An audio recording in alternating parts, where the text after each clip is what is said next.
नमस्कार विद्यार्थी मित्रांनो, आपण प्रकरण दुसरे अँझायटी डिसऑर्डर म्हणजेच चिंता विकृती अभ्यासत आहोत. तर चिंता विकृतीचे प्रकार यामध्ये दुर्भीती विकृती म्हणजेच फोबिया डिसऑर्डर यातील 3 प्रकार विशिष्ट उद्दीपक दुर्भीती, सामाजिक दुर्भीती आणि अगोराफोबिया हे 3 प्रकार आत्तापर्यंत आपण अभ्यासलेले आहेत. तर या दुर्भीती विकृतीला नेमके कारणीभूत ठरणारे कारणघटक आणि त्यावरील उपचार जे आहेत ते आपण आज अभ्यासणार आहोत. तर बघूया दुर्भीती विकृती म्हणजेच फोबिया डिसऑर्डर याची कारणे आणि उपचार, कॉजेस अँड ट्रीटमेंट. तर दुर्भीती विकृतीची एकूण 4 कारणे आपल्याला इथे सांगता येतील. या कारणांनाच दृष्टिकोन असे सुद्धा म्हटले जाते.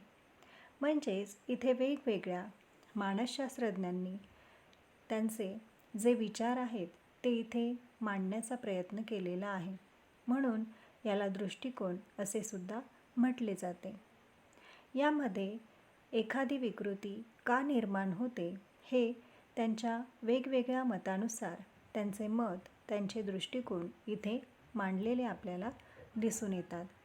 त्यामध्ये पहिला जो दृष्टिकोन आहे किंवा पहिलं जे कारण आहे ते म्हणजे मनोविश्लेषणवादी दृष्टिकोन, सायकोॲनालिटिकल ॲप्रोच.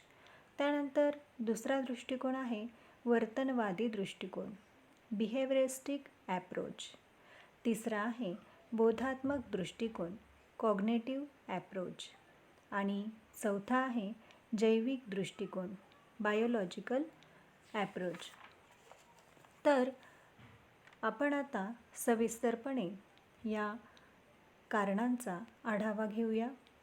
तर पहिले जे कारण आहे ते म्हणजेच मनोविश्लेषणवादी दृष्टिकोन, सायकोॲनालिटिकल ॲप्रोच. तर मनोविश्लेषणवाद जो आहे म्हणजेच मनोविश्लेषणवादाचे जनक जे आहेत ते म्हणजे doctor Sigmund Freud. Doctor Sigmund Freud यांनी मनाचा अगदी सखोलपणे मानसशास्त्रात अभ्यास केलेला आहे आणि म्हणूनच त्यांना मनोविश्लेषणवादाचे जनक म्हणून ओळखले जाते. तर मनोविश्लेषणवादी दृष्टिकोनात डॉक्टर सिगमंड फ्रॉइड यांनी 2 कारणे इथे या विकृतीसाठी जबाबदार असलेले सांगितलेले आहे. त्यामध्ये पहिला जो मुद्दा आहे तो म्हणजे दुःचिंतेचे विस्थापन आणि दुसरा आहे धोकादायक उद्दीपकापासून बचाव. मग दुःचिंतेचे विस्थापन म्हणजे काय? तर सिगमंड फ्रॉइड यांच्या मतानुसार निरोधित इदम आवेग चिंता निर्माण करतात. म्हणजेच व्यक्तीच्या मनामध्ये जर एखादी गोष्ट असेल, इच्छा असेल, आकांक्षा असेल, त्याचं त्या व्यक्तीने दमन जर केलेलं असेल किंवा ती गोष्ट आतल्या आत दाबून टाकलेली असेल, ती इच्छा कधी पूर्ण झालेली नसेल, तर त्या पूर्ण होण्याच्या विचारामुळे व्यक्तीच्या मनामध्ये चिंता निर्माण होते. म्हणून याला निरोधित इदम आवेग असे म्हटलेले आहे. चिंतेपासून सुटकेचा संरक्षणात्मक पवित्रा म्हणजे दुर्भीती प्रतिक्रिया होय. व्यक्ती आपली दुःचिंता प्रतिकारात्मक साम्य असणाऱ्या उद्दीपकाविषयी दुर्भीती दर्शवून स्वतःचा बचाव करण्याचा यामध्ये प्रयत्न करते आणि म्हणून त्याला दुःचिंतेचे विस्थापन असे म्हटले जाते. त्यानंतर दुसरा मुद्दा आहे धोकादायक उद्दीपकापासून बचाव. यामध्ये काही दुर्भीती प्रकारात उद्दीपकाविषयीची दुर्भीती व्यक्तीला अबोधपणे संभाव्य धोक्यापासून बचाव करण्याच्या उद्देशाने दृढ झालेल्या असतात. उदाहरण द्यायचे झाले तर एका व्यक्तीला आपल्या पत्नीला पाण्यामध्ये बुडवून टाकावे असे वाटत असे. म्हणजे हा विचार अतिशय विचित्र असा आहे. आपल्या हातून असे दुष्कृत्य होऊ नये म्हणून अबोधपणे त्या व्यक्तीत पाण्याची दुर्भीती विकसित झाली. दुर्भीतीमुळे व्यक्ती अर्थातच भीतीने अशा वस्तूपासून, परिस्थितीपासून दूर राहते व संभाव्य धोकादायक उद्दीपकापासून व्यक्तीचा बचाव होतो. आता या मुद्द्यावरून आपल्याला असे सांगता येईल की त्या व्यक्तीला तिच्या स्वतःच्या पत्नीच्या बाबतीत जे विचार मनामध्ये येत होते, त्या विचारांना ती दूर लोटण्यासाठी ज्या गोष्टीविषयी भीती किंवा हे जे काही विचित्र विचार येत होते किंवा जी काही भीती निर्माण होत होती, तिला ती स्वतःहून दूर लोटण्याचा प्रयत्न करत होती. म्हणून ती व्यक्ती स्वतःला अशा भीतीदायक उद्दीपकांपासून दूर ठेवण्याचा काय करते? प्रयत्न करत असते. आधुनिक मनोगतिकी शास्त्रज्ञ अरैटी यांच्या मते दुर्भीतीचे कारण निरोधित इदमच्या आवेगात नाही, तर मुलांमध्ये पालकांविषयीच्या अविश्वासाच्या भावनेत असते, असे मत मांडलेले आहे. मुलांमधील पालकांविषयीची अविश्वासाची भावना नंतर इतर व्यक्ती आणि वस्तूंविषयीही व्यक्त होताना दिसून येत असते. तर अशा प्रकारे हा दुर्भीती विकृतीचा पहिला कारण घटक मनोविश्लेषणवादी दृष्टिकोन आपल्याला इथे सांगता येईल. त्यानंतर पुढील दृष्टिकोन आहे वर्तनवादी दृष्टिकोन. त्यालाच बिहेवियरिस्टिक ॲप्रोच असे म्हटले जाते. वर्तनवादी शास्त्रज्ञांच्या मतानुसार उद्दीपकाच्या कटू, आघातकारी अनुभवातून दुर्भीती प्रतिक्रिया या दृढ होत जातात.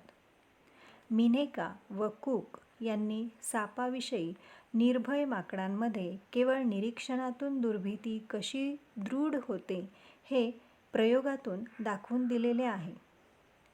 सुरुवातीला सापांना अजिबात न घाबरणाऱ्या माकडांना सापाला बघून घाबरणाऱ्या माकडांची चित्रफीत दाखविली, म्हणजेच एक व्हिडिओ दाखविला. तेव्हा निर्भय माकडांमध्येही, म्हणजेच जे माकड सापाला घाबरत नव्हते, त्यांच्यामध्येही सापांविषयी दुर्भीती प्रतिक्रिया दिसून आली.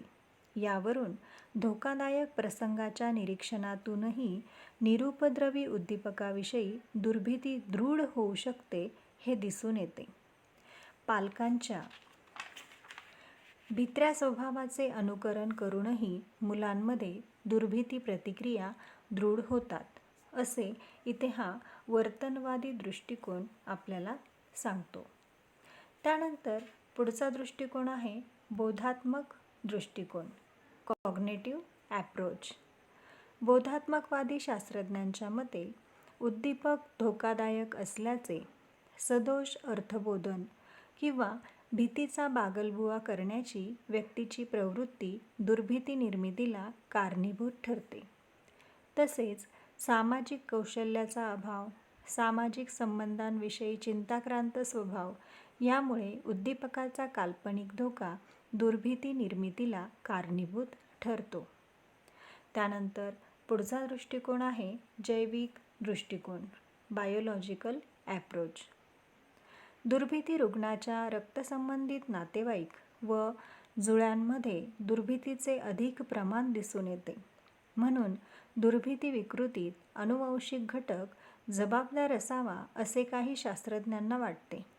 याशिवाय सततची अति उत्तेजित स्वायत्त मज्जासंस्था, मेंदूतील भीती नियंत्रण केंद्राची सक्रियता, अतिसंवेदनशीलता इत्यादी जैविक घटक हे दुर्भीती विकृतीसह जबाबदार असलेले दिसून येतात. तर अशा प्रकारे या दुर्भीती विकृतीला किंवा दुर्भीती विकृती निर्माण होण्यासाठी जे कारण घटक आहेत ते इथे सांगण्यात आलेले आहेत. त्यानंतर पाहूया या दुर्भीती विकृतीवरील उपचार म्हणजेच ट्रीटमेंट. यामध्ये 2 प्रकारचे उपचार आपल्याला इथे सांगता येतील. पहिला आहे मनोविश्लेषणवादी उपचार, त्यालाच सायको ॲनालिटिकल ट्रीटमेंट असे म्हटले जाते. त्यानंतर दुसरा आहे वर्तनवादी उपचार तंत्र, बिहेवियरिस्टिक थेरपी. पहिला जो उपचार आहे तो आपण बघूया, मनोविश्लेषणवादी उपचार.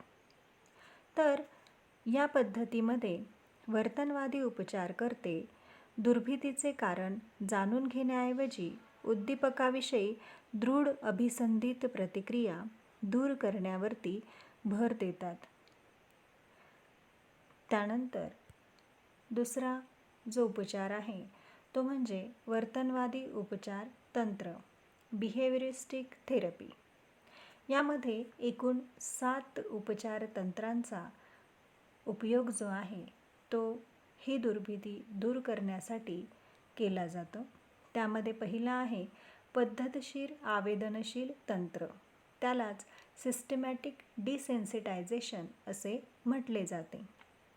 या पद्धतीत रुग्णांच्या मनातील उद्दीपकाविषयीची दुर्भीती टप्प्याटप्प्याने कमी करण्याचा प्रयत्न केला जातो. उदाहरणार्थ, काही व्यक्तींना उंच जागेची भीती किंवा दुर्भीती असते. मग दुर्भीती असणाऱ्या रुग्णाला उंच जागेची माहिती सांगितली जाते. उंच जागेचे नयनरम्य दृश्य दाखविले जाते. थोड्या उंच जागेचा अनुभव दिला जातो. शेवटी व्यक्तीला खूप उंच जागेवर नेऊन किंवा रुग्णाची उंच जागेची दुर्भीती जी आहे ती या उपचार तंत्राद्वारे दूर करता येते. म्हणून याला पद्धतशीर आवेदनशील तंत्र, सिस्टमॅटिक डिसेन्सिटायझेशन असे म्हटले जाते. त्यानंतर दुसरा उपचार तंत्र आहे तो म्हणजे अंतस्फोटक उपचार पद्धती. याला इम्पल्सिव्ह थेरपी असे म्हटले जाते. या तंत्रात रुग्णाला ज्या उद्दीपकाची दुर्भीती वाटत असेल त्या उद्दीपकाविषयी वाईट अनुभवाचे काल्पनिक चित्र अनुभवण्यास सांगितले जाते. शेवटी उद्दीपकाविषयी अतिटोकाचा दुःखद वाईट अनुभव, कटू अनुभवाची वारंवार कल्पना करायला सांगून उद्दीपकाविषयीची संवेदनशीलता बोथट बनवून दुर्भीतीवर मात करण्याचा प्रयत्न केला जातो. त्यानंतर तिसरे उपचार तंत्र आहे दुर्भीतिकारक उद्दीपकाचा प्रत्यक्ष अनुभव देणे. त्यालाच विवो एक्सपोजर असे म्हटले जाते. यात दुर्भीतिकारक उद्दीपकाच्या प्रत्यक्ष अनुभवातून दुर्भीतीवर नियंत्रण प्रस्थापित करण्याचा प्रयत्न केला जातो. पुढचे तंत्र आहे चिंता प्रलयन, त्याला फ्लोडिंग असे म्हटले जाते. या तंत्रात दुर्भीतिकारक उद्दीपकाचा तीव्र अनुभव एकदमच दिला जातो. यास चिंता प्रलयन तंत्र असे म्हणतात.